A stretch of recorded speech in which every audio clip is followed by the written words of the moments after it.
রবিন ভাইয়া শুনেন, শুনেন ম্যাডাম, আমার মনে হয় এই মুহূর্তে আপনার ভালো পরামর্শ হলো আপনি আপনার কি আপনি আপনার ইমোটাকে এবং ইমোশনটাকে একটু কন্ট্রোল করেন।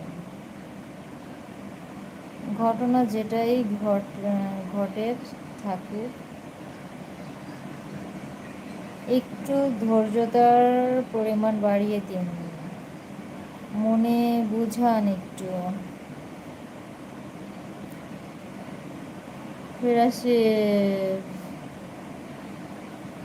ফ্রেন্ডশিপ করা যাবে?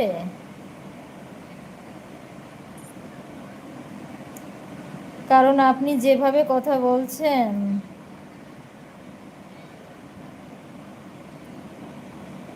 হ্যাঁ ভাইয়া, ফ্রেন্ডশিপ করা যাবে। কারণ আপনি যেভাবে কথা বলছেন এতে করে আপনার লাইফের সাথে আপনার পার্সোনালিটিটাও খারাপ দেখা যাচ্ছে, কিন্তু আসলে আপনি তেমন না। তাই আমার মনে হয় তাই আমার মনে হয় দুই একজন ছাড়া বাকি অনেকেই হয়তো আপনার এমন কথা বা ফেস দেখে ভালো কমেন্টস করবে কিনা জানি না।